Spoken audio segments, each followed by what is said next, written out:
What this man did for a little girl he barely knew will make you question everything you think you know about what family really means. There are people in this world who have everything: money, mansions, private jets, and still can't give their kids the one thing they need most. And then there are people like Marcus Cole, a man with almost nothing, who gave everything. This is one of those stories that starts quietly.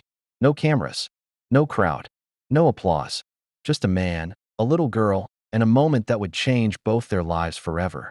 Stay with me, because by the time we get to the end of this, I promise you, you're going to feel something real. Marcus Cole was 34 years old, living in a two-bedroom apartment in Columbus, Ohio. He drove a used Honda Civic with a busted AC, worked double shifts at a distribution warehouse 3 days a week, and spent every other minute being the best dad he could to his 7-year-old son, Jalen. Jalen was his whole world. After Marcus's marriage ended 3 years earlier, it was just the two of them.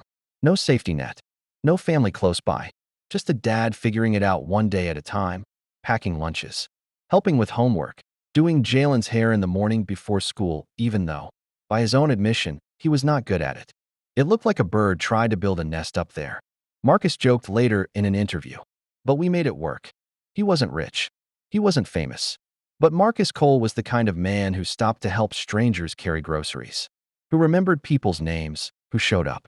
That's important, because showing up is exactly what started all of this.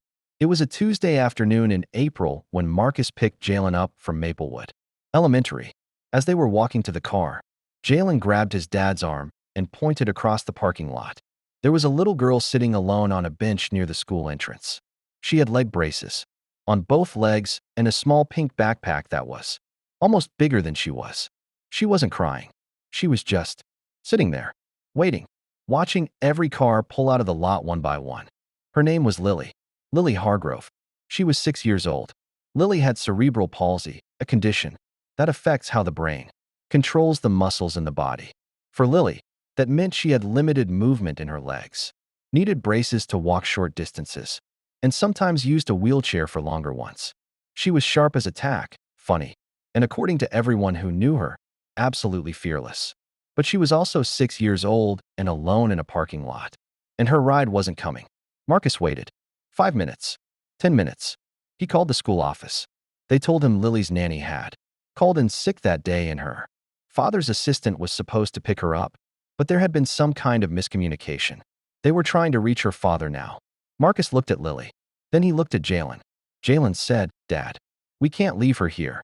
And Marcus said, "I know, buddy. We're not." He introduced himself to Lily, got permission from the school to wait with her, and the three of them sat on that bench together. Jalen pulled out his snack, a bag of goldfish, crackers, and shared them with Lily, without even being asked. Within 10 minutes, those two kids were laughing like they'd known each other for years. About 45 minutes later, a black SUV pulled up. Out stepped a man in a designer suit, looking flustered and out of breath. That was Richard Hargrove. If you've never heard the name Richard Hargrove, here's the short version. He was the founder of a logistics tech company that had gone public for years earlier and made him, almost overnight, worth just over $2 billion. He was on the cover of Forbes. He had a house in Scottsdale and a penthouse in New York. He had people who managed his people. But right now, he was standing in a school parking lot, looking at his daughter sitting between a stranger and a kid, eating goldfish crackers. And Lily was giggling about something Jalen had said. Richard shook Marcus's hand and thanked him. Marcus shrugged it off. "She's a great kid," he said. Jalen had a good time. That should have been the end of it. But Lily didn't want to leave. She grabbed Jalen's arm and asked if he could come over and play. Richard looked at Marcus with one of those apologetic dad expressions that crosses every language and tax bracket. And Marcus laughed and said, "We'll see about that." Richard got his number. And 3 days later, he actually called. He explained that Lily had been talking about Jalen nonstop since Tuesday. He said she didn't make friends easily, not because she wasn't warm, but because a lot of kids her age didn't quite know how to act around her disability, and it created distance. But Jalen had treated her like just a kid, a normal, fun, goldfish-sharing kid. And that had meant more to Lily than Richard had words for. He asked if the boys might want to come over on Saturday. Marcus almost said no. He felt weird about it. The gap between their lives was enormous. But Jalen lit up like Christmas morning when Marcus told him, and that was that. Saturday came. They pulled up to a house that Jalen described later as a mansion from a movie. Marcus kept it cool on the outside. Inside, he said he was absolutely losing it. Richard met them at the door, and Lily came rolling up in her wheelchair so fast she nearly took out a table. She and Jalen disappeared into the backyard within minutes. Marcus and Richard sat on the back patio and talked. Really talked. Not the polite small talk of two men with nothing in common. Actual, honest conversation. Richard opened up about how hard the last 2 years had been. His marriage to Lily's mother, Diane, had broken down under the pressure of his work and the demands of Lily's care. They weren't divorced. They were separated and trying to figure things out. But Diane had been dealing with her own health issues, and between everything, Richard felt like he was failing his daughter even while he could write a check for anything she needed. Money, he said, couldn't be there for Lily in the ways that mattered most. Marcus just nodded. He understood something about absence, even if for different reasons. Over the next few months, something unexpected started growing. The kids had playdates regularly. Marcus started helping with Lily's school pickups on days when Richard's schedule got swallowed up. Lily started calling Jalen her best friend. And then she started calling Marcus Mr. Marcus. In this way that made everyone who heard it smile. Marcus never asked for anything, never mentioned money, never hinted at wanting anything in return. He just showed up the way he always did. He learned Lily's routine. He learned which of her braces sometimes rubbed her leg wrong by the end of the day. He learned that she loved dinosaurs and hated the color orange and wanted to be a scientist when she grew up. He learned that she sometimes got frustrated when her body wouldn't do what she wanted it to, and that the best thing to do in those moments wasn't to rush in and help. It was to just stay close and let her work through it.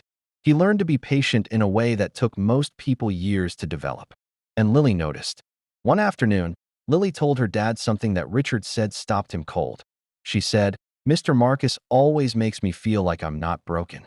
Richard didn't sleep that night because he realized, with all his resources, all his money, all the therapists and specialists and equipment he provided, he had sometimes, without meaning to, made Lily feel like a problem to be solved, like something that needed fixing. And here was this warehouse worker from Columbus who made her feel whole, just by showing up and treating her like a person. He called Marcus the next day. He was emotional on the phone. He tried to explain what Lily had said and what it meant. Marcus got quiet for a second and then said, "She doesn't need to be fixed, Richard. She just needs people who see her." Now here's where the story takes a turn that nobody expected. A few weeks after that conversation, Diane, Lily's mom, came back to Columbus. Her health had stabilized and she wanted to be closer to Lily. She and Richard were still working through things. But on the first day, she came to pick Lily up from a playdate at Marcus's apartment. She walked in to find Lily and Jalen on the living room floor doing a dinosaur puzzle, and Marcus in the kitchen making grilled cheese and explaining to both kids why T-Rex had tiny arms. Diane stood in the doorway and watched. She told Richard later that she cried the whole drive home, not from sadness, from something she hadn't felt in a long time. Relief.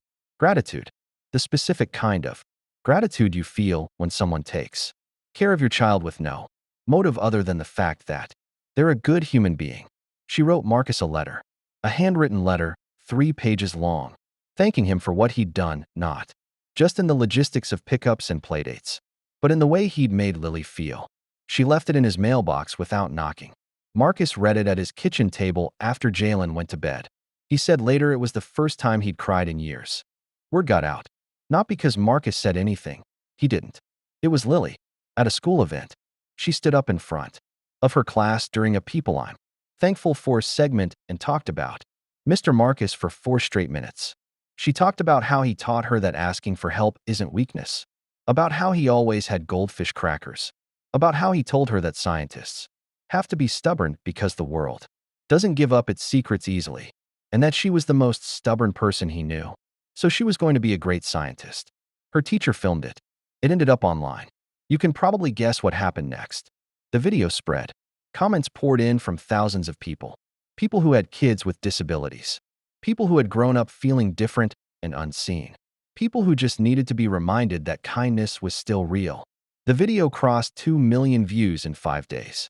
Marcus didn't even have a social media account. He was offered TV appearances. He said no. He was offered a book deal. He said no. One morning he found a check in his mailbox and signed, "No note," for an amount I won't say because Marcus asked that it not be repeated, but enough to cover 2 full years of his rent. He never cashed it. He put it in an envelope, wrote, "Thank you but no" on the outside, and left it back in Richard's mailbox. Richard laughed when he got it. He said that was the moment he fully understood who Marcus Cole was. Eventually, Marcus did agree to one thing.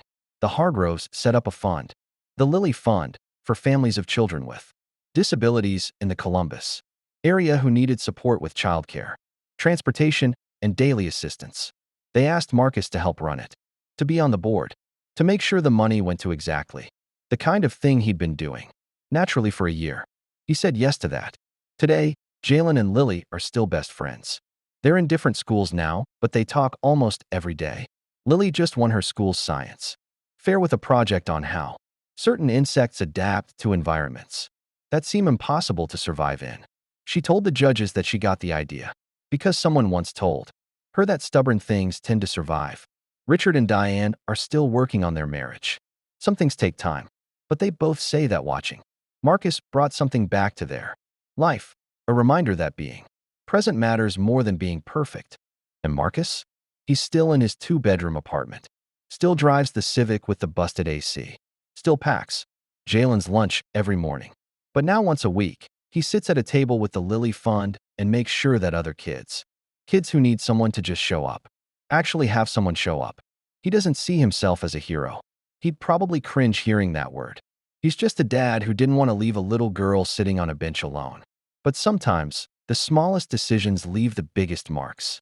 A parking lot, a bag of goldfish crackers, a kid who said, "Dad, we can't leave her here," and a man who listened.